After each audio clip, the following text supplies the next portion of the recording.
বিসমিল্লাহির রহমানির রহিম। আজ 15ই আগস্ট 2026, আমাদের বাংলাদেশ বার কাউন্সিল প্রিলিমিনারি ব্যাচের দেখেন আমরা ক্লাস শুরু করতে যাচ্ছি। তো এখানে গতদিন আমরা যে বিষয়টা আলোচনা করেছি সেটাই আমাদের আইন পাঠে বইয়ে কিছু অংশের সাথে মিলাবো, যে ফৌজদারি মামলার বিচার পাইছেন। ফৌজদারি মামলার বিচার 241 থেকে 265 ট্রায়াল অফ ক্রিমিনাল কেসেস পাইছেন। 241 থেকে 265 ট্রায়াল অফ ক্রিমিনাল কেসেস। তো এখানে দেখেন স্ক্রিনে দেখা যাচ্ছে যে ফৌজদারি মামলার বিচার। প্রথমে দেখেন নিচে, পাননে আপনারা পাইছেন?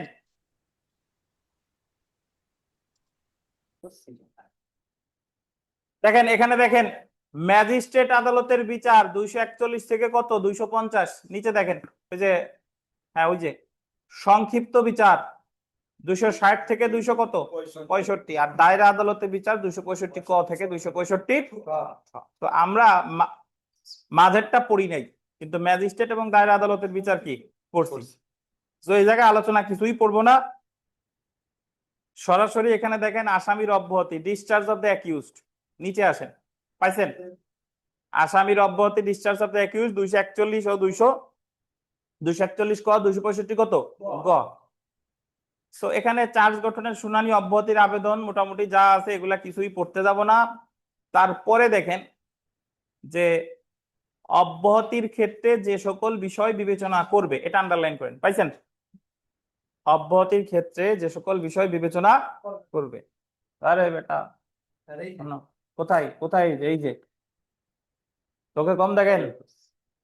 অব্যাহতির ক্ষেত্রে যে সকল বিষয় বিবেচনা করবে, অভিযুক্ত ব্যক্তির অব্যাহতি পাওয়ার দরখাস্ত বিবেচনার সময় ম্যাজিস্ট্রেট বা দায়রা আদালত, আন্ডারলাইন করবেন, মামলার রেকর্ড পাইছেন, এবং উক্ত রেকর্ডের সাথে দাখিলকৃত কাগজপত্র বিবেচনা করবে। তাহলে আমরা ওই যে একটু আগে জিজ্ঞাসা করছিলাম আকিনুর রে, যে অব্যাহতির আবেদনের সময় কি কি বিষয় বিবেচনা করে, মামলার রেকর্ড আর রেকর্ডের সাথে দাখিলকৃত কি কাগজপত্র। তারপরে নিচে দেখেন প্রয়োজন মনে করলে, আন্ডারলাইন করেন, অভিযুক্ত ব্যক্তির জবানবন্দি যদি আদালত মনে করে, তাহলে অভিযুক্ত ব্যক্তির কি নেবে জবানবন্দি। জবানবন্দি মানে হলো তার কি ওই বক্তব্য শুনবে, আসামির বক্তব্য কি আছে। তারপরে দেখেন প্রসিকিউশন বা অভিযুক্তকে বক্তব্য পেশ করার সুযোগ দিবে। প্রসিকিউশন বা অভিযুক্তকে বক্তব্য পেশ করার কি দিবে সুযোগ দিবে।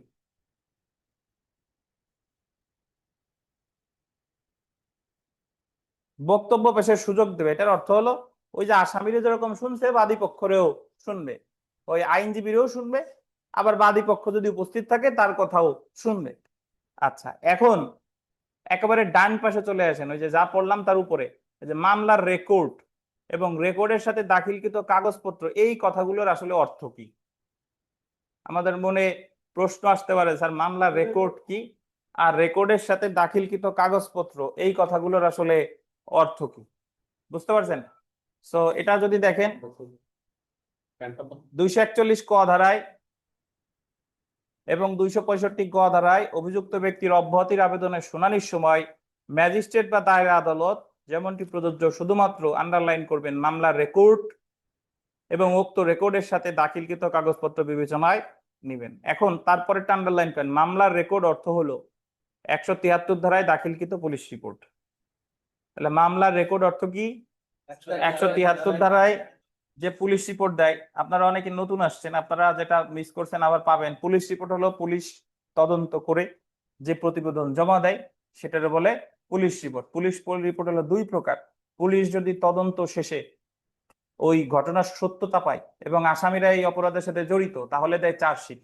আর পুলিশ রিপোর্ট যদি তদন্ত শেষ এবং পুলিশ পাইছে যে অমুক অমুক অমুক অপরাধ করে নাই, তাহলে যেটা দিবে ফাইনাল রিপোর্ট। এই দুইটারই বলে কি পুলিশ রিপোর্ট। আচ্ছা, পুলিশ রিপোর্টের 173 ধারায় দাখিলকৃত পুলিশ রিপোর্ট, রিপোর্টের সাথে দাখিলকৃত, আন্ডারলাইন করবেন, রিপোর্টের সাথে দাখিলকৃত কাগজপত্রের অর্থ হলো পুলিশ কর্তৃক 161 ধারায় লিপিবদ্ধকৃত সাক্ষীর জবানবন্দি। কত ধারায়? 161 ধারায় সাক্ষীর জবানবন্দি। 164 ধারায় ম্যাজিস্ট্রেট কর্তৃক লিপিবদ্ধকৃত বিবৃতি, ময়না তদন্তের রিপোর্ট, সুরতহাল রিপোর্ট, জব্দ তালিকা, মেডিকেল রিপোর্ট ইত্যাদি। তাহলে মামলার রেকর্ড অর্থ হলো কি বলেন?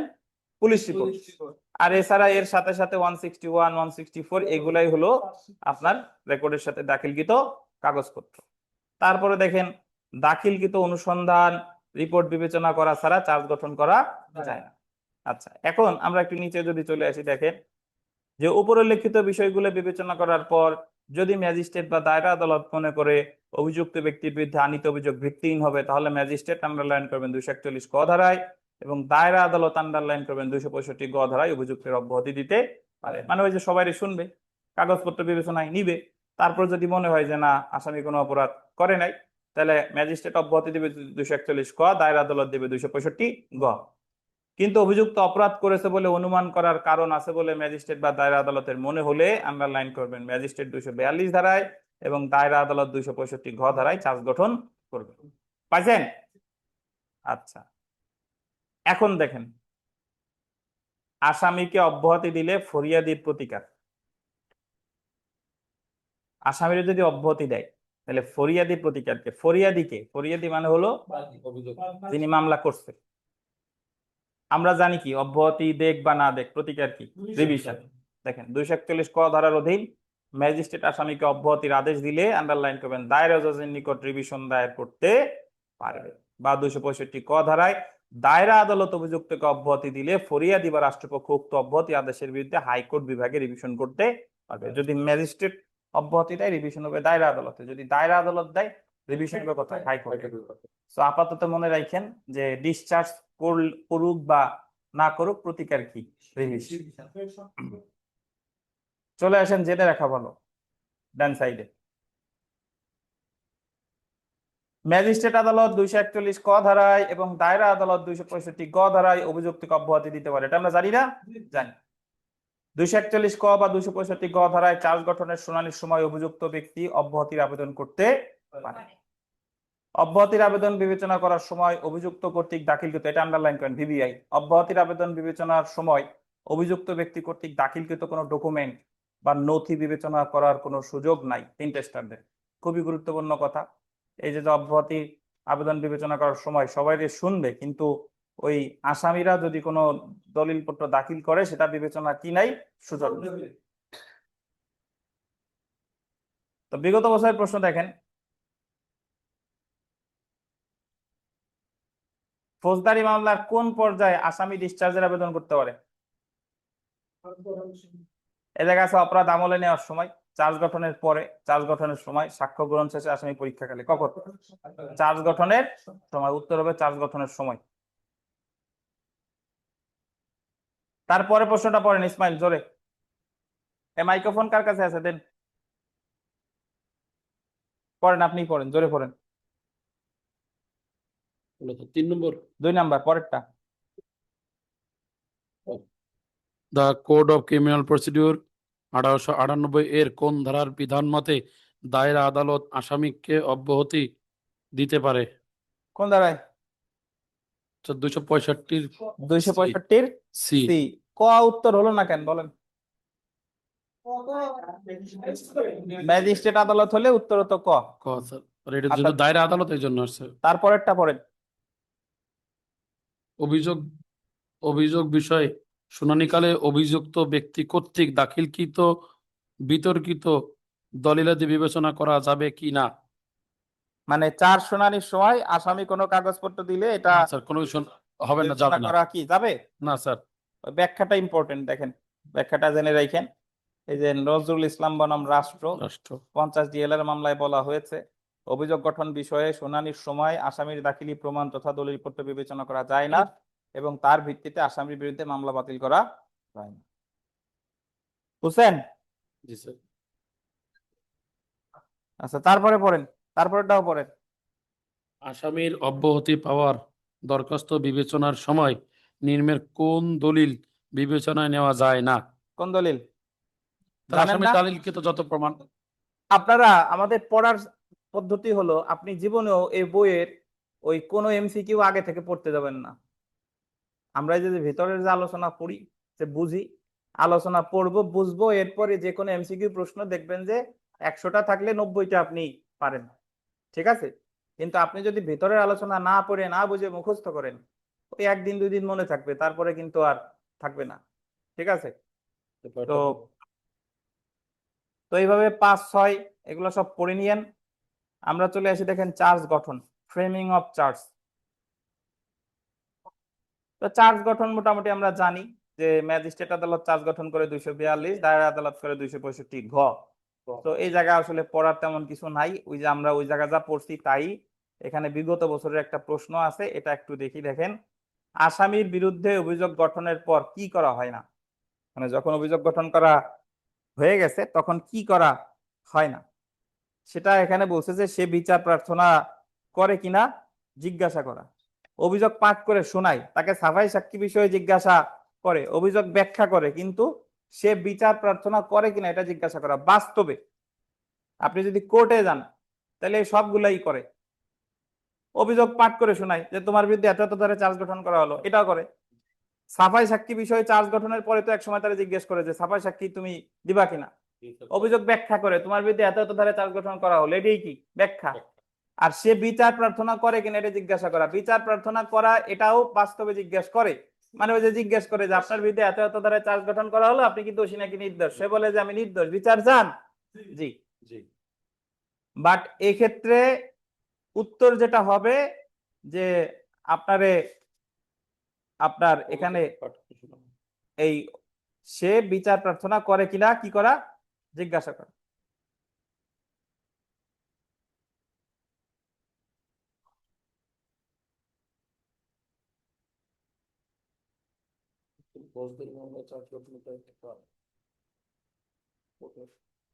আচ্ছা, এখানে অ্যাকচুয়ালি উত্তর বেশি যৌক্তিক হচ্ছে খ, তাকে সাফাই সাক্ষ্য বিষয়ে জিজ্ঞাসা করা। সাফাই সাক্ষী অনেক পরে গিয়ে জিজ্ঞাসা করে। হ্যাঁ, কিন্তু ওই যে আর এক হিসেবে হলো চার্জ গঠনের পরে। যাই হোক, আপনি আপাতত খই এটা কাউন্ট করে নেন। খ খ তাকে সাফাই সাক্ষী বিষয়ে জিজ্ঞাসা করা।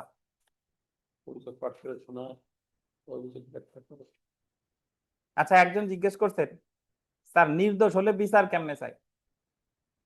ভাই আমি নির্দোষ এই কারণেই তো আমি ট্রায়াল ফেস করতে চাচ্ছি। আমি যদি দোষী হইতাম তাহলে তোমার চার্জ গঠনের সাথে সাথে কি করে দিত, সাজা দিয়ে দিত। আমি নির্দোষ এই কারণে তো আমি চাচ্ছি যে সাক্ষ্য গ্রহণ করা হোক। বুঝতে পারছেন ইমরান হাসান তুহিন, নির্দোষ এই কারণে আমি চাচ্ছি যে আমি বিচার শেষ করতে চাই, আর নাহলে দোষী বললে তোমার সাথে সাথেই সাজা দিয়ে দিত। তারপর দেখেন ফৌজদারি মামলায় চার্জ গঠনের দায়িত্ব কার, বাদীর, সরকারি উকিলের, কোর্টের, পুলিশের, কার, কোর্টের। এই আমাদের শান্ত সাহেব, শান্ত সাহেব বলেন তো চার্জ আর চার্জশিট এই দুইটার পার্থক্য কি। চার্জশিট হচ্ছে চোরা, মানে চার্জ আর চার্জশিট। চার্জশিট আসার পর হলো চার্জ গঠন হয়। তো কোনটার পর কোনটা বললেন, বাট বিষয় জুড়ে কি। চার্জশিট হচ্ছে মামলার চূড়ান্ত, পুলিশ যে থানা থেকে যে রিপোর্ট, দুই প্রকার, ফাইনাল রিপোর্ট। আমি বলছি চার্জশিট আর চার্জ এই দুইটার পার্থক্য কি। কোর্টে যান কিন্তু বলেন। যাই তো, চার্জশিট দেয় তো পুলিশ, চার্জশিট আমলে নেয়, মামলা বিচারের জন্য বদলি করে, চার্জ শুনানি, তারপরে ডিসচার্জ শুনানি, তারপরে হলো চার্জ গঠন করে। চার্জ গঠনের দায়িত্ব কার, আদালতে। আর চার্জশিট দেয় কে, পুলিশ। দুইটা কিন্তু দুই জিনিস। পুলিশ তদন্ত করে, তদন্তের সত্যতা পেলে চার্জশিট দেয়, আর চার্জশিট দেওয়ার পরে মামলা বিচারের জন্য বদলি হলে ওই আদালত থেকে ডিসচার্জের শুনানি হয়েছে, ডিসচার্জ যদি না দেয় তারপর গঠিত হয় কি, চার্জ। আচ্ছা, এখানে চলে আসেন, অভিযোগের সত্যতার ভিত্তিতে দণ্ড, কনভিকশন অন প্লি অফ গিলটি, এটা আমরা মোটামুটি জানি যে চার্জ গঠনের সময় জিজ্ঞাসা করে তুমি কি দোষী নাকি নির্দোষ। সেই ক্ষেত্রে সে যদি বলে আমি দোষী, এটা বলে গিলটি প্লিট নাকি।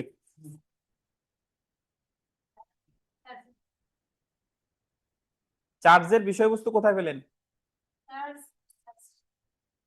আচ্ছা, চার্জ গঠন করে আদালত আর চার্জশিট দেয় হলো পুলিশ। পুলিশ তদন্ত করে ধরেন আপনাদের বাসার কাছে একটা মারামারি হয়েছে, মারামারি হবার পরে ওই মামলাটা পুলিশ তদন্ত করে যদি পুলিশ দেখে যে বাসার পাশে অমুক অমুক অমুক মামলায় জড়িত, তখন দেয় হলো চার্জশিট। এই চার্জশিট ম্যাজিস্ট্রেট আবার আমলে নেয় যে হ্যাঁ আসলে জড়িত, ওদের বিরুদ্ধে আমলে নেয়। আমলে নেওয়ার পর ওই মামলা আবার বদলি করে দেয়, বদলি করে দিয়ে বিচার আদালতে যা হলো চার্জ গঠন হয়। মানে এই যে তুমি যে অপরাধ করছো, চার্জ গঠন মানে তোমার বিরুদ্ধে এখন বিচার শুরু হবে, তোমার বিরুদ্ধে এত এত ধারায় চার্জ গঠন করা হলো, তুমি কি দোষী নাকি নির্দোষ। সো আপাতত মনে রাখবেন চার্জশিট দেয় পুলিশ, আর চার্জ গঠন করে কে? আদালত। সো এখানে দেখেন জেনে রাখা ভালো, এটা একটু দেখেন, এটা আন্ডারলাইন করেন। অভিযোগের সত্যতা স্বীকারের ভিত্তিতে দণ্ড দেওয়া বিচারিক আদালতের জন্য গোল্ডেন বিবেচনামূলক ক্ষমতা। অর্থাৎ গিলটি প্লিট করলে যে দণ্ডটা দিবে, এটা কি ক্ষমতা? বিবেচনামূলক ক্ষমতা। এটা দিতেও পারে আবার কি নাও পারে। আচ্ছা, এখন আমরা গতকাল আমাদের ওই পেজে একটা কথা নাই, এটা যদিও এখানে ওখানে না থাকলে সমস্যা নাই, সেটা হলো এই যে গিলটি প্লিট করে, গিলটি প্লিট করলে তো তার সাজা দিতে পারে। এখন এই সাজার বিরুদ্ধে আসামি আপিল করতে পারবে না।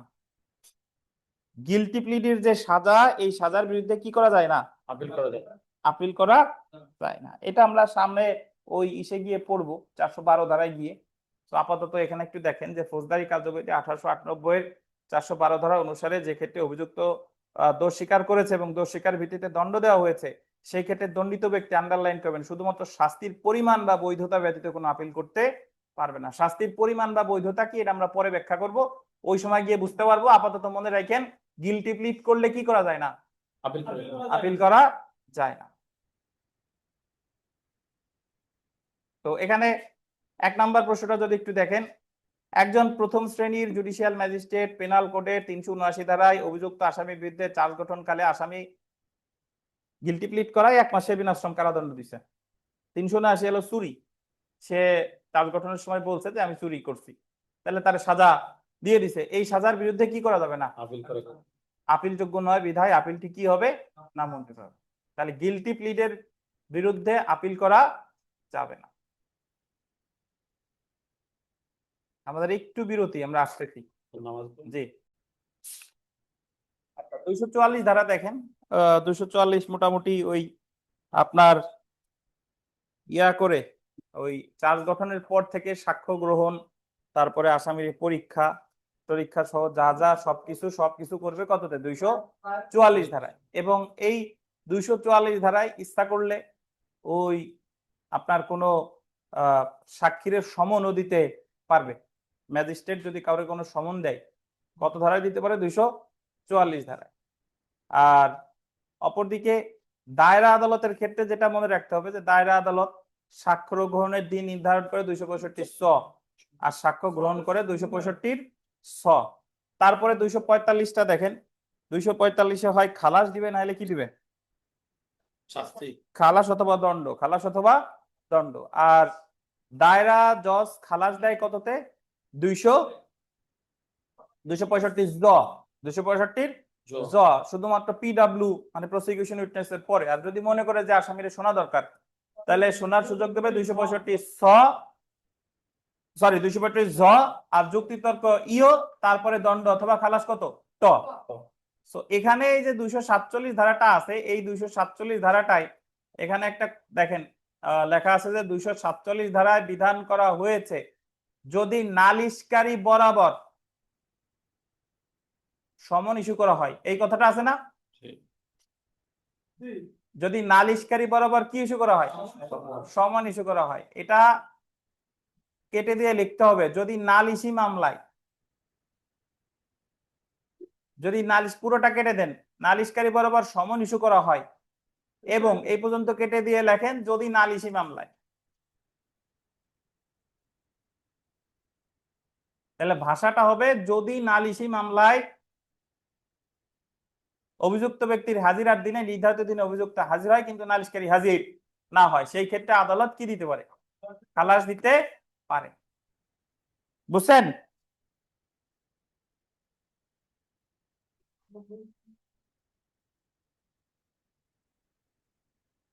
কি মামলায়? নালিশি মামলা। জি। তো এরপরে এখানে 248 49 এগুলা কিছু পড়তেছি না, এরপরে চলে আসেন একেবারে, আমি যখন যে জায়গায় বলি এই জায়গায় চলে আসেন, কয়েক পেজ পরে চলে আসেন, এই যে 247 আছে, পাইছেন? ফরিয়াদির অনুপস্থিতি।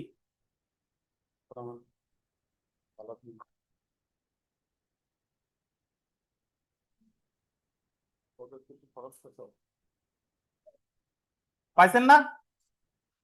ফরিয়াদির অনুপস্থিতি, নন অ্যাপিয়ারেন্স অফ কমপ্লেইনেন্ট। শুনানির জন্য নির্ধারিত দিনে নালিশকারী বা ফরিয়াদি হাজির না হলে আদালত কি করবে সেটা 247 ধারায় বলা হয়েছে। 247 ধারায় বিধান করা হয়েছে, যদি, আবার কেটে দিবেন, যদি থেকে এবং পর্যন্ত মানে যদির পর থেকে, নালিশকারী থেকে এবং পর্যন্ত কাটা, বুঝেন নাই?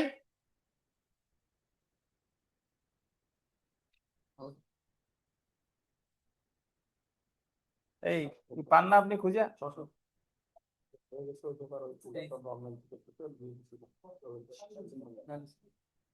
হ্যাঁ, এখানে নতুন বইতে যারা নতুন বই আছে জায়গা কাটাকাটির দরকার নাই, নতুন বইতে ঠিক আছে।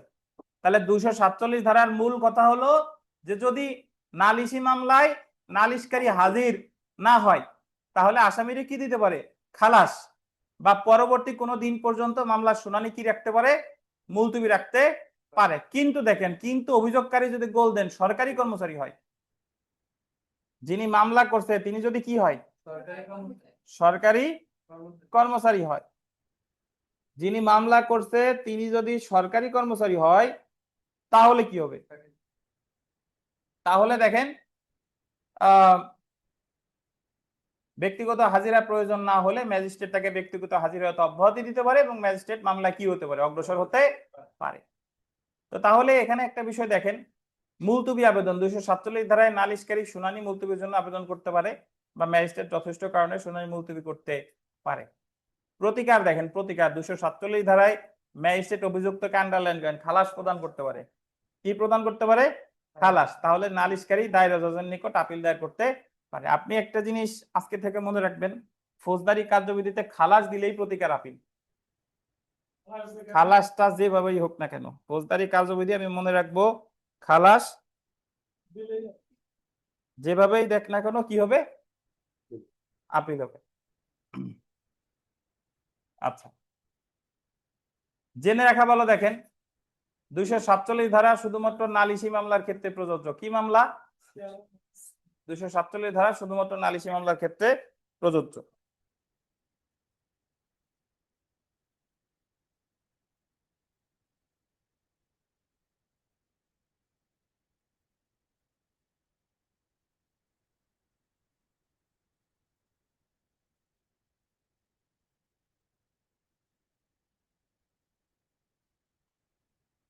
বিগত বছরের একটা প্রশ্ন দেখেন, the code of criminal procedure 1898 247 ধারা মোতাবেক নালিশকারী অনুপস্থিতির কারণে যদি নালিশকারী অনুপস্থিতির কারণে আসামি খালাস পাবে যদি আগে উত্তর ছিল সমন ইস্যু হয়, যদি ওই মামলায় কি ইস্যু হয়, সমন, বা বর্তমানে উত্তর হলো এটা ঠিক না, বর্তমান হলো নালিশি মামলা যে কোনো পর্যায়ে থাকুক না কেন, সমন হোক ওয়ারেন্ট হোক, নালিশি মামলা হলেই হলো।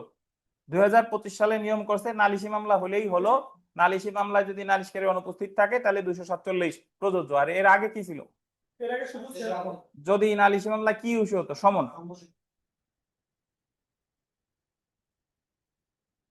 তারপরে একটা প্রশ্ন আছে দেখেন, নালিশি মামলায় সমন ইস্যুর পর অভিযোগকারী নির্ধারিত তারিখে আদালতে হাজির না থাকলে আদালত কি আদেশ দিবে? সমন ইস্যুর পর যদি নির্ধারিত তারিখে হাজির না থাকে আদালত কি আদেশ দিবে? আসামির কি দিবে? খালাস।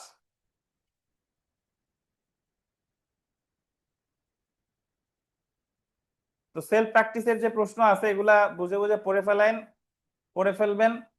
আমরা চলে আসি এর পরের পেজে, চলে আসেন নালিশ প্রত্যাহার 248 ধারা। 248-এর বিষয়বস্তু মোটামুটি আমরা জানি, জায়গা পড়ার কিছু নাই।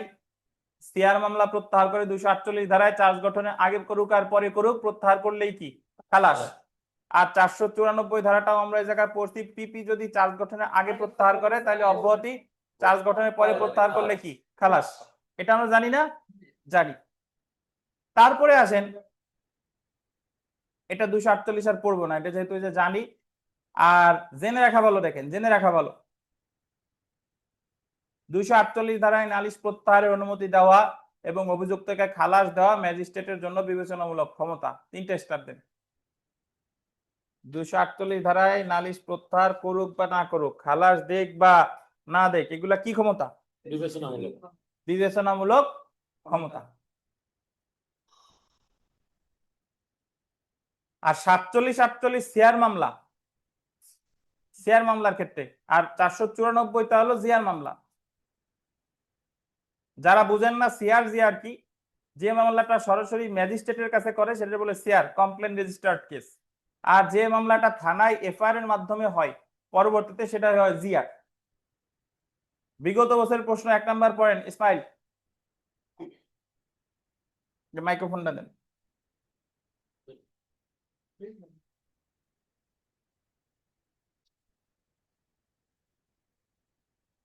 অভিযোগ গঠনের পর পাবলিক প্রসিকিউটর আদালতের অনুমতিতে কোনো মামলা প্রত্যাহার করলে আসামিকে অভিযোগ গঠনের পর খালাস হবে। খালাস। অভিযোগ গঠনের পর পাবলিক প্রসিকিউটর আদালতের অনুমতিতে কোনো মামলা প্রত্যাহার করলে, জি খালাস। কোনো মামলা যদি প্রত্যাহার করে তাহলে আসামির কি দিবে? খালাস। প্রত্যাহার করলেই খালাস। আর ওই যে অভিযোগ গঠনের পর যদি আগে করতো অব্যাহতি। তো 2, 3, 4, 5 এখান থেকে প্রচুর প্রশ্ন আসছে, এগুলো কষ্ট করে দেখবেন। আমি একেবারে সর্বশেষ প্রশ্নটা পড়তেছি বিগত বছরের। আসামির বিরুদ্ধে চার্জ গঠনের পূর্বে প্রসিকিউশন কোনো মামলা প্রত্যাহার করলে ফলাফল হবে কি? চার্জ গঠনের পূর্বে প্রসিকিউশন মানে ধরে নেন পিপি, তার আসামি কিভাবে? অব্যাহতি। চার্জ গঠনের পূর্বে করলে অব্যাহতি।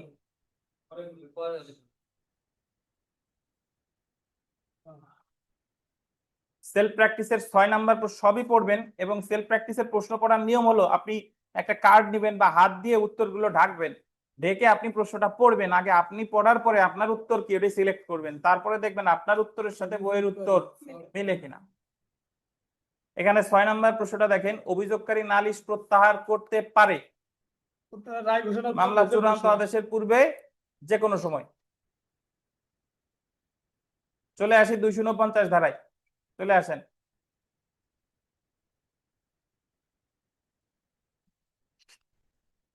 মামলার কার্যক্রম বন্ধ করা এবং আসামিকে মুক্তি দেওয়ার ক্ষমতা।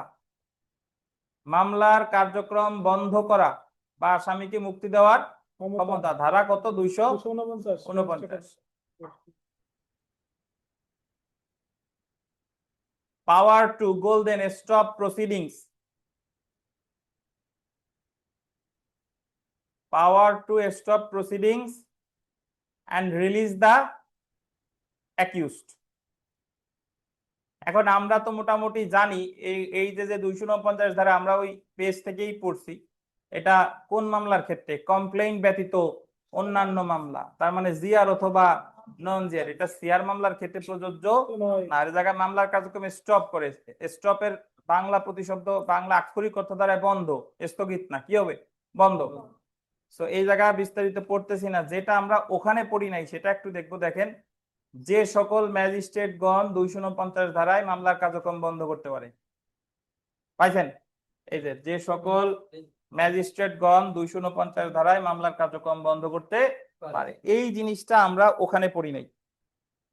তো এই জিনিসটা আমরা একটু এখানে দেখি। দেখেন, মেট্রোপলিটন ম্যাজিস্ট্রেট বা প্রথম শ্রেণীর ম্যাজিস্ট্রেট বা চিফ জুডিশিয়াল ম্যাজিস্ট্রেটের পূর্ব অনুমতি নিয়ে অন্য কোনো ম্যাজিস্ট্রেট। তাহলে কে কে পারে? মেট্রোপলিটন ম্যাজিস্ট্রেট বা প্রথম শ্রেণীর ম্যাজিস্ট্রেট বা চিফ জুডিশিয়াল ম্যাজিস্ট্রেটের পূর্ব অনুমতি নিয়ে অন্য কোনো ম্যাজিস্ট্রেট। তাহলে যদি সহজভাবে বলি, দ্বিতীয় বা তৃতীয় শ্রেণীর ম্যাজিস্ট্রেট তারা কি 249 ধারায় মামলা কার্যক্রম বন্ধ করতে পারে কিনা? তারা সাধারণত পারে না, বাট যদি তাদের চিফ জুডিশিয়াল ম্যাজিস্ট্রেট অনুমতি দেয় তাহলে পারবে, নতুবা পারবে না। এটাই। আর মোটামুটি যা আছে আমরা জানি।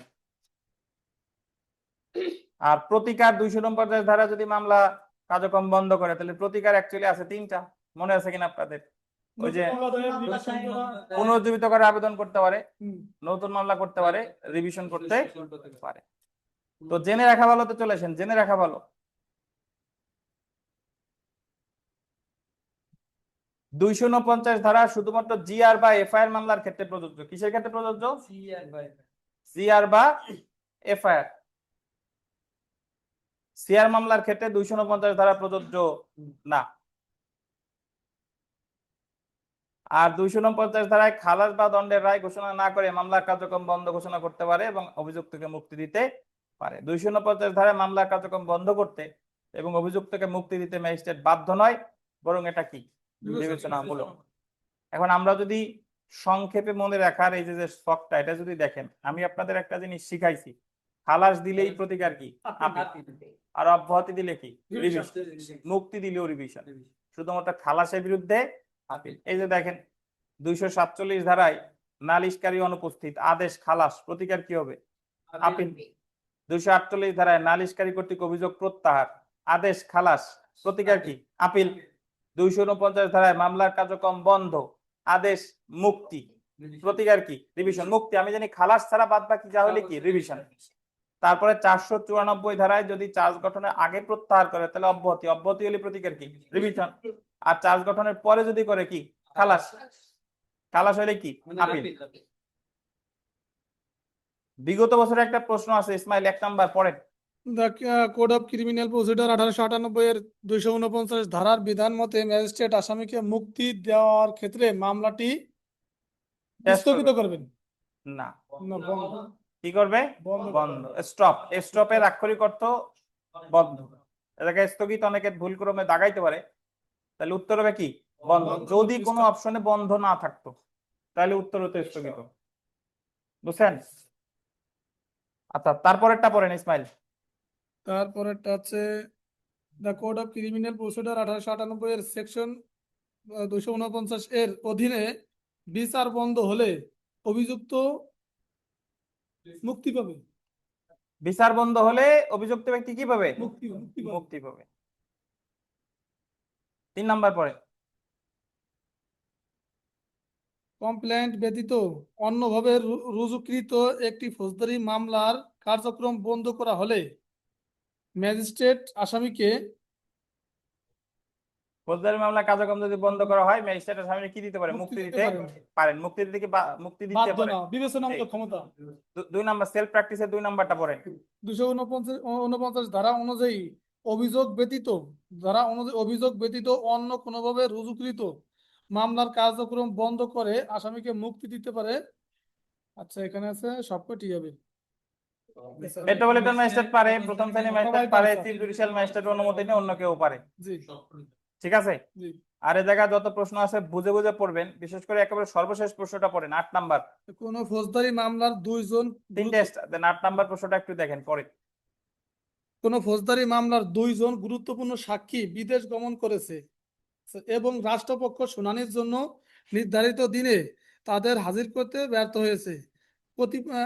কতিপয় সময় দেওয়ার পরও রাষ্ট্রপক্ষ সাক্ষী হাজির করতে ব্যর্থ হচ্ছে। এই ক্ষেত্রে ম্যাজিস্ট্রেট আসামিকে ওই মুক্তি দিতে পারে। ওইটা কি করবে আসামি বলেন? মুক্তি দিতে পারে। ওই যে খালাস বা দণ্ডের রায় ঘোষণা না করে মামলা কার্যক্রম বন্ধ করতে পারে এবং অভিযুক্তকে কি দিতে পারে? মুক্তি দিতে পারে। মুক্তি দিতে পারে। আচ্ছা, আমরা চলে আসি 250। 250 এটা আমরা এখান থেকে কিছুই পড়বো না। 250 টোটালি পড়বো কোথা থেকে বলেন? ওই যে পেজ আছে সেটা। আপনি তো বইতে লাগান নাই, লাগান নাই কেন? আঠা বাসায় নাই?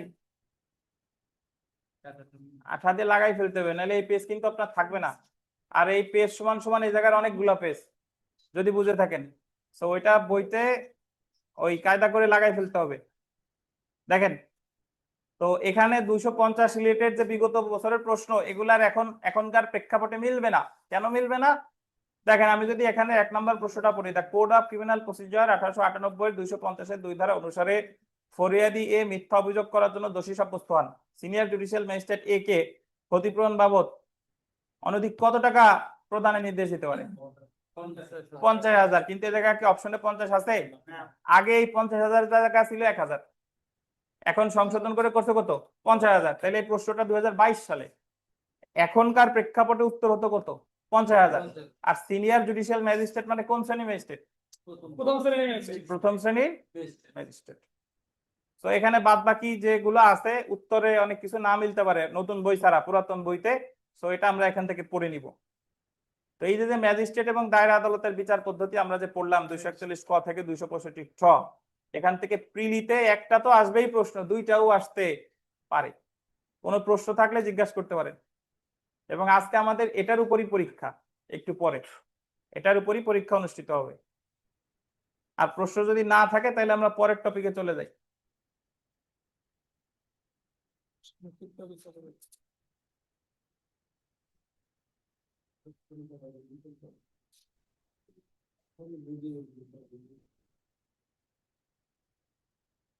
কি হয়েছে, সব পড়েন? জি, আমরা চলে আসি সামারি ট্রায়াল। আসেন। 22 অধ্যায়।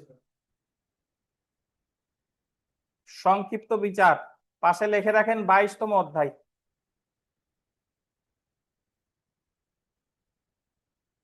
থাকবে না, রাখাইবে না।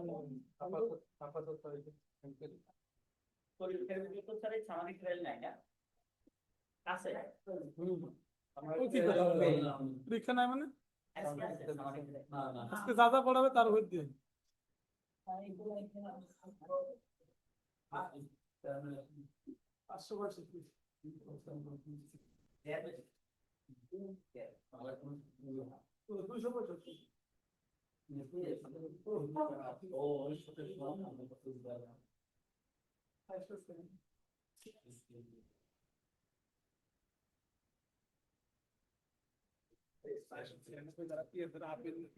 আচ্ছা দেখেন,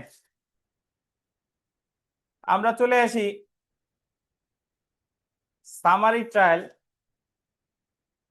সামারি ট্রায়াল অ্যাকচুয়ালি কি? সামারি ট্রায়াল হলো যে সকল অপরাধ লঘু প্রকৃতির অপরাধ, এই অপরাধগুলোর বিচার দ্রুত করার জন্য সংক্ষিপ্ত বিচার পদ্ধতি প্রণয়ন করছে। দেখেন, সংক্ষিপ্ত বিচার বলতে এমন বিচার অন্তর্ভুক্ত করে যা দ্রুত নিষ্পত্তির জন্য করা হয়। আন্ডারলাইন করেন, দ্রুত নিষ্পত্তির জন্য করা হয়।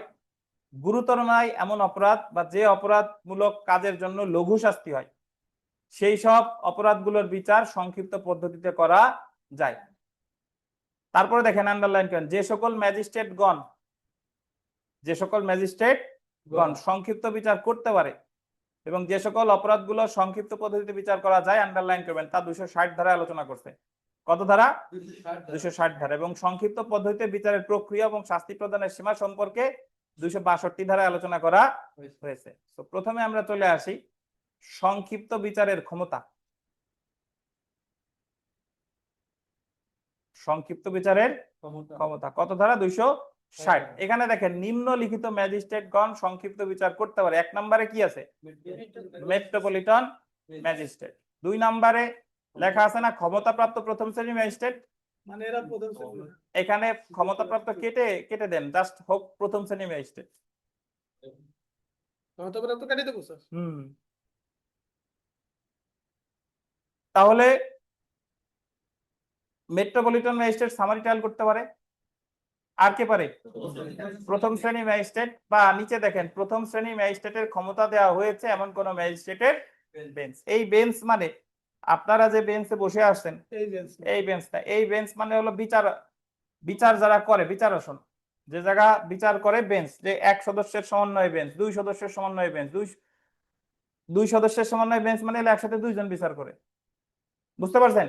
আর বাংলাদেশ সুপ্রিম কোর্টের অ্যাপিলেট ডিভিশনে যখন যাবেন আপনারা দেখবেন যে ওই জায়গায় 5 জন একসাথে বসে বিচার করতে হয়। তাহলে ওটা হলো বেঞ্চ কয় সদস্যের? 5 সদস্যের। বসা কিন্তু চেয়ারে, কিন্তু বলতেছে কি বেঞ্চ। এই বেঞ্চ মানে বসার বেঞ্চ না। আচ্ছা, তাহলে সামারি ট্রায়াল করতে পারে কে কে? মেট্রোপলিটন ম্যাজিস্ট্রেট পারে, প্রথম শ্রেণী ম্যাজিস্ট্রেট পারে, আর কে পারে? প্রথম শ্রেণী ম্যাজিস্ট্রেটের ক্ষমতা দেওয়া হয়েছে এরকম কোন বেঞ্চ। পাশে একটু লেখেন, একটু স্টার দিয়ে লেখেন 260 ধারায়, একটু স্টার দিয়ে লেখেন 260 ধারায়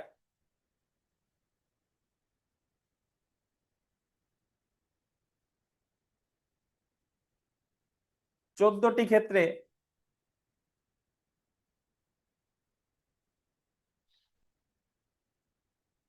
সামারি ট্রায়াল হতে পারে।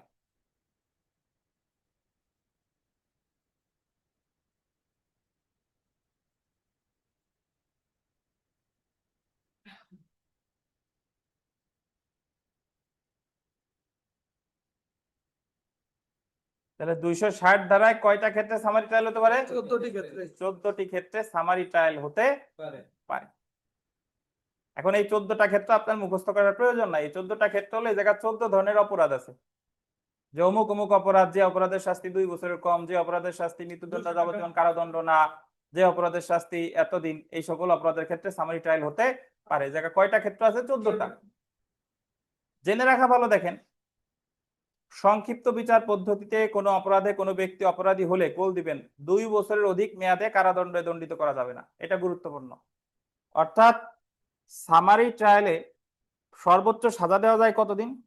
2 বছর। সামারি ট্রায়ালে 2 বছরের বেশি সাজা দেওয়া যাবে না। অর্থাৎ এই যে দেখেন, সংক্ষিপ্ত বিচারের ক্ষেত্রে ম্যাজিস্ট্রেট সর্বোচ্চ 2 বছরের কারাবাস দিতে পারে। কয় বছর? 2 বছর। তাহলে পরীক্ষা যদি প্রশ্ন আসে যে সামারি ট্রায়ালে সর্বোচ্চ কত কি শাস্তি দেওয়া যায়, সর্বোচ্চ 2 বছরের সাজা দিতে পারে। তারপরে দেখেন কি বলেন, যেহেতু কিছু বলা নাই তার মানে সশ্রম হইতে পারে, বিনাশ্রম হতে পারে। আর সশ্রম বিনাশ্রম কোনটা যদি হতো তাহলে স্পেসিফিক ভাবে বলে দিত। যেহেতু কিছু বলা নাই তাহলে সশ্রম হতে পারে, বিনাশ্রম হতে পারে।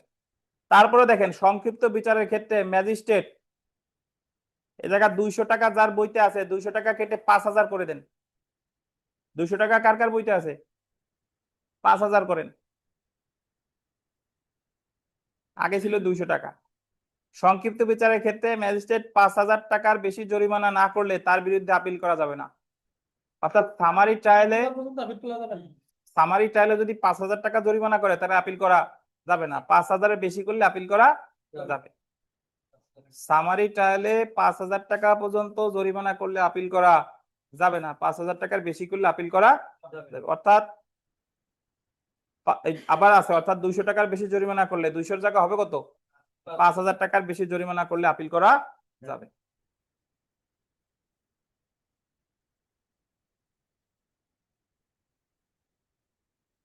তো তাহলে সামারি ট্রায়ালে সর্বোচ্চ সাজা দেওয়া যায় কতদিন? 2 বছর। সামারি ট্রায়ালে সর্বোচ্চ অর্থদণ্ড দেওয়া যায় কত কত? এই তো ভুল করলেন। সামারি ট্রায়ালে সর্বোচ্চ অর্থদণ্ড তো বলে নাই, এ জায়গা বলছে 5000 টাকা পর্যন্ত দিলে আপিল করা যাবে না। সর্বোচ্চ তো ম্যাজিস্ট্রেটের দণ্ড প্রদানের যে ক্ষমতা আছে তাই। প্রথম শ্রেণী ম্যাজিস্ট্রেট দণ্ড দিতে পারে কত? 5 লাখ। দ্বিতীয় শ্রেণী ম্যাজিস্ট্রেট কত? 3 লাখ। তৃতীয় শ্রেণী ম্যাজিস্ট্রেট কত? 2 লাখ। বিগত বছর প্রশ্ন দেখেন, দ্য পেনাল কোড 1860-এর কোন ধারায় অপরাধের বিচার সংক্ষিপ্ত পদ্ধতিতে করা যাবে না? দেখেন, আমরা ওই উপরে পড়ছি না 14টা ক্ষেত্রে। এখন এই জায়গায় বলছে যে কোন অপরাধের বিচার সংক্ষিপ্ত পদ্ধতিতে করা যাবে না। এখন আমরা তো জানি না, ওই 14টা তো পড়ি নাই। এটা আমরা যখন দণ্ডবিধি পড়বো তখন আমার একটা ধারণা হবে, যতগুলো ধারা আছে দেখবো যে সাজা বেশি কোনটা। 23 হলো আঘাত 1 বছর, 406 হলো বিশ্বাসভঙ্গ 3 বছর, 426-এ 1 মাস বা 3 মাস এরকম আছে, আর 326-এর শাস্তি হলো যাবজ্জীবন কারাদণ্ড। তাহলে কোনটার বিচার করা যাবে না সামারি ট্রায়ালে? 326। আবার এটা ইম্পর্টেন্ট, দেখেন 3টে স্টার দেন। তারপরেরটা যদি দেখেন, নিম্নের কোন অপরাধের ক্ষেত্রে সংক্ষিপ্ত বিচার পদ্ধতি প্রযোজ্য? খালি চোখে আমরা কমন সেন্স অ্যাপ্লাই করি। দেখেন, গুরুতর আঘাত, দণ্ডনীয় নরহত্যা, বেপরোয়া জান চালিয়ে মৃত্যু, সাধারণ আঘাত। তাহলে এই জায়গা গুরুতর আঘাত বেশ বড় অপরাধ, নরহত্যা বেশ বড় অপরাধ, বেপরোয়া জান চালিয়ে মৃত্যু কি বড় অপরাধ। তাহলে ছোট অপরাধ কোনটা? সাধারণ আঘাত। তাহলে সাধারণ আঘাতে কি হতে পারে? সামারি ট্রায়াল হতে পারে। তারপর দেখেন, ফৌজদারি কার্যবিধি অনুসারে সংক্ষিপ্ত বিচারের ক্ষেত্রে সর্বোচ্চ শাস্তি কত বছর? ফৌজদারি কার্যবিধি অনুসারে সংক্ষিপ্ত বিচারের ক্ষেত্রে সর্বোচ্চ শাস্তি কত বছর? 2 বছর। সেলফ প্র্যাকটিসের 1 নম্বর প্রশ্নটা দেখেন, ফৌজদারি কার্যবিধির কত অধ্যায় সংক্ষিপ্ত বিচার নিয়ে আলোচনা করছে? কত অধ্যায়? 22। তাহলে ম্যাজিস্ট্রেট আদালতের বিচার পদ্ধতি 20, সামারি ট্রায়াল 22, দায়রা আদালত কত? 23।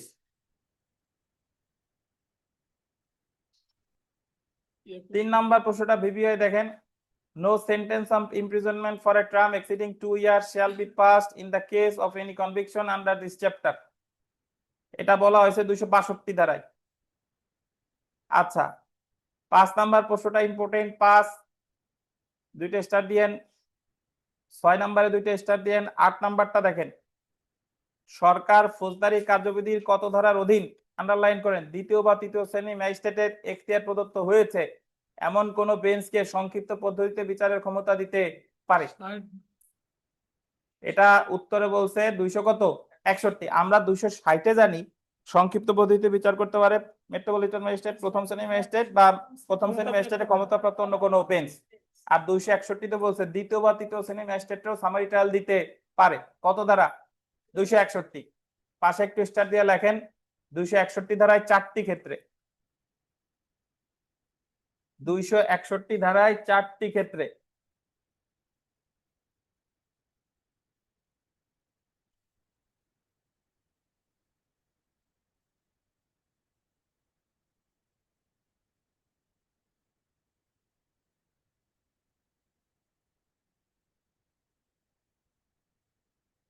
দুইশো 61 ধারায় কয়টা ক্ষেত্রে? 260 ধারায় কয়টা ক্ষেত্রে?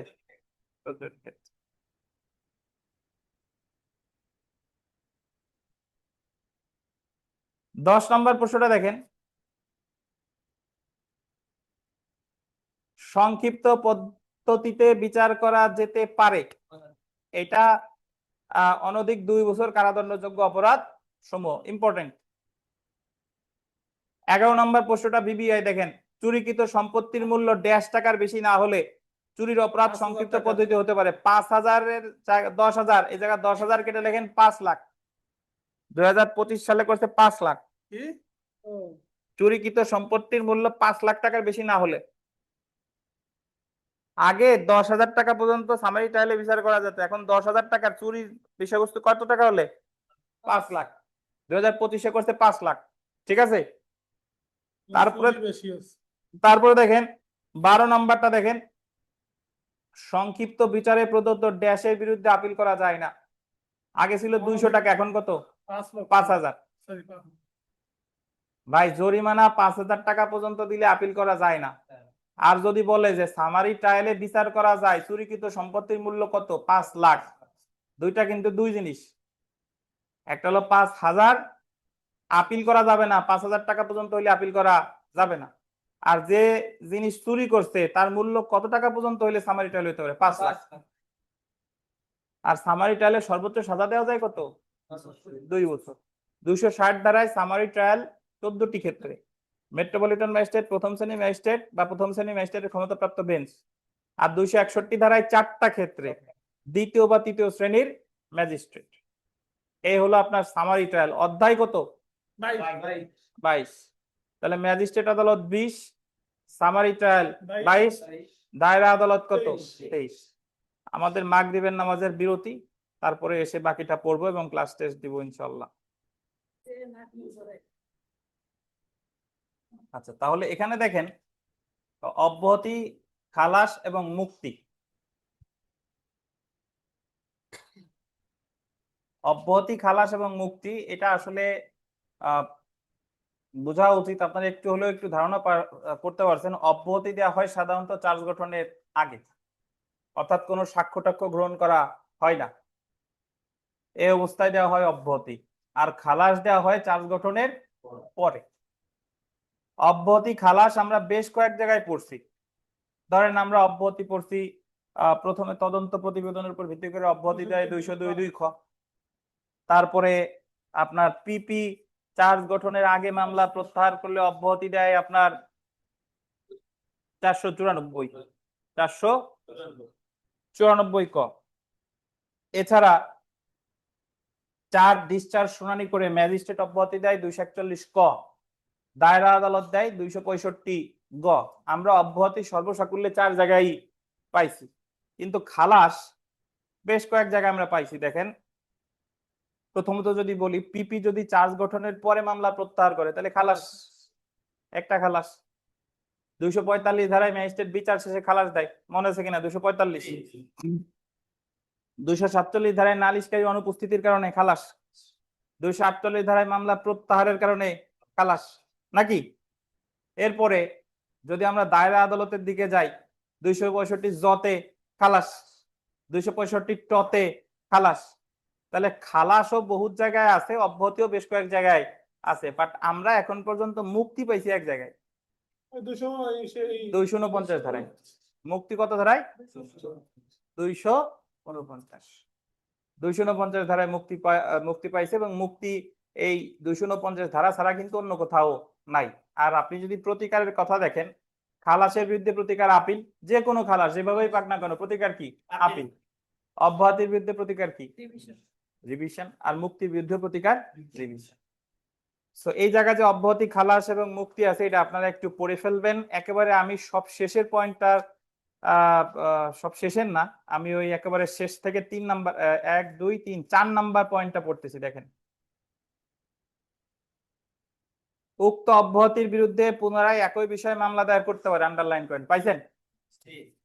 মানে যদি কাউরে অব্যাহতি দেওয়া হয়, ধরেন একটা মামলা থেকে কাউরে অব্যাহতি দিছে, তাহলে ওই অব্যাহতির বিরুদ্ধে কি করা যায়? আবার ওই সেম বিষয় নিয়ে তার বিরুদ্ধে মামলা করা যায়। কারণ এই ক্ষেত্রে 403 ধারার দোবারা সাজার নীতি প্রযোজ্য না। দোবারা সাজার নীতি আমরা সামনে গিয়ে পড়বো। ফৌজদারি কার্যবিধি 403 ধারায় আছে, একবার যদি কারো বিচার করে কারো দণ্ড অথবা খালাস দেয়, তাহলে তার বিরুদ্ধে আবার সেম অপরাধ নিয়ে মামলা করলে ওই মামলার বিচার বাড়িতে হবে। তাহলে এখানে অব্যাহতির ক্ষেত্রে একবার অব্যাহতি দেওয়া হলে আবার সেম বিষয় নিয়ে তার বিরুদ্ধে মামলা করা যাবে? যাবে। কিন্তু দেখেন, খালাসের ক্ষেত্রে, আন্ডারলাইন করেন, খালাসের ক্ষেত্রে একই বিষয়ে পুনরায় মামলা করা যায় না। কারণ এই ক্ষেত্রে 403 ধারা দোবারা সাজার নীতি প্রযোজ্য হয়। তাহলে খালাসের ক্ষেত্রে কিন্তু আপনার একবার যদি খালাস দিয়ে দেয়, একবার হত্যা মামলায় খালাস দিছে, ওই সেম হত্যা মামলায় তার বিরুদ্ধে আবার মামলা করলে দ্বিতীয় মামলার বিচার কি হবে? বাড়িতে হবে। কিন্তু একটা হত্যা মামলায় কারো অব্যাহতি দিছে, আবার তার বিরুদ্ধে ওই মামলা করা কি যাবে? এটা হলো মোটামুটি এই অব্যাহতি খালাস। একবার রিডিং পড়ে ফেলবেন। এবং আমি এই যে কথাগুলো বললাম, এই যে এখানে দেখেন খালাসের একটা তালিকা দিছে। এই তালিকার অধিকাংশ আমরা জানি, 245 জানি, 47 জানি, 48 জানি, 265 জ জানি, নাকি? আর একেবারে লাস্টে 494 খ জানি। আর মাঝের গুলা পাইছেন? আর মাঝের গুলা আমরা একটু পরেই পেয়ে যাব নেক্সট ক্লাসে। অব্যাহতির গুলো যদি দেখেন, অব্যাহতি 4টা ধারার কথা বলছি। এই যে দেখেন 202 2 খ, 202 2 খ, তারপরে 241 ক, 265 গ, তারপরে কত? 494 94 এই জায়গায় ব্যাখ্যা দেওয়া আছে সবগুলা। আর যে কোনো অব্যাহতি দিলেই প্রতিকার কি? রিভিশন। তাহলে আপনারা কি খালাস এবং অব্যাহতি এটার বেসিক পার্থক্য বুঝছেন? বলেন তো, কোনটা দিলে আবার সেম বিষয় নিয়ে মামলা করা যায়? অব্যাহতি। খালাস দিলে মামলা করা যাবে? যাবে না। কোনটার বিরুদ্ধে প্রতিকার? রিভিশন। অব্যাহতি। কোনটার বিরুদ্ধে প্রতিকার? আপিল। খালাস, নাকি? আর মুক্তির বিরুদ্ধে প্রতিকার কি? চার্জ গঠনের আগে কি দেয়? অব্যাহতি। চার্জ গঠনের পরে খালাস। ডিসচার্জ কোনটার ইংরেজি? অব্যাহতি। অ্যাকুইটাল খালাস। আর 249 ধারায় কি আছে? মুক্তি। মুক্তি আছে। অব্যাহতি খালাস নিয়ে আপনাদের কোনো প্রশ্ন আছে কিনা? আপনাদের সর্বশেষ বাংলাদেশ বার কাউন্সিল পরীক্ষায় এখান থেকে প্রশ্ন আসছে, লিখিত পরীক্ষায়, অব্যাহতি ও খালাসের মধ্যে পার্থক্য আলোচনা করুন। খালাস পুরোপুরি মুক্তি, জি। অব্যাহতি মুক্তি দিছে, বাট সেম বিষয় নিয়ে আবার আপনার মামলা করতে পারে। অব্যাহতি মানে রোগ আবার ফিরে আসতে পারে, আর খালাস মানে রোগ আর আসবে না। এখানে দোবারা তো স্মৃতি প্রয়োগ করা যায় না? জি, ধরেন একটা মামলা অনুপস্থিত, মাইক্রোফোন নিয়ে বলেন। বাদী অনুপস্থিত, সেই ক্ষেত্রে মামলাটা করে দিছে, কি করে মানে দিছে? খারিজ করছে। খারিজ করছে মানে কোথায় খারিজ করছে বলেন? কত ধারায়? 247-এ। 47-এ খারিজ করলে খালাস, তাহলে আবার দ্বিতীয় মামলা করলে বাড়িতে হবে। খালাস হইলেই ওই সেম বিষয় নিয়ে আর মামলা করা যাবে না। অব্যাহতি হইলে যাবে। হ্যাঁ, আপনি যেন কি বলতেছিলেন বলেন। 249 ছাড়া আর কোথাও ফৌজদারি কার্যবিধিতে মুক্তি নেই নাকি অন্যান্য যে থাকতে যদি পারে? সামনে পাই পাওয়া যাবে, বাট আপাতত 249 আছে। আচ্ছা ঠিক আছে। না, এই মুক্তি মানে তো একদম মুক্তি না, আপনারা তো জানেন এই মুক্তি মানে আবার যে কোনো সময় মামলা পুনরায় চালু হতে পারে, জানেন না? 249 এই মুক্তি মানে একেবারেই মুক্তি না, এই মুক্তি মানে আবারও ফেরত আসতে পারে, বুঝতে পারছেন? সো কোনো প্রশ্ন আছে? যতটুকু পড়লাম, ম্যাজিস্ট্রেট আদালত, দায়রা আদালত, সামারি ট্রায়াল এন্ড এই যে অ্যাকুইটাল, ডিসচার্জ এন্ড রিলিজ। আপনারা গতকাল আমাদের নতুন যারা সদস্য আছেন, আপনাদের যে ক্লাস আপলোড দেওয়া হয়েছিল পাইছিলেন গ্রুপে? এই সেম ক্লাস আপনাদের, আপনি কি আমাদের গ্রুপে আছেন না? মেসেঞ্জার গ্রুপে আছেন? মেসেঞ্জার ব্যবহার করেন? এই ইসমাইল, ওনার একটু মেসেঞ্জার অ্যাড করে দেন, মেসেঞ্জার গ্রুপে অ্যাড করেন। আমাদের মেসেঞ্জারে সব যাবতীয় তথ্যাদি পাওয়া যায়। মুক্তা ইয়া কোথায়? আপনি তো মুক্তা, আমাদের রোমানা কোথায়? দিয়া যাবে।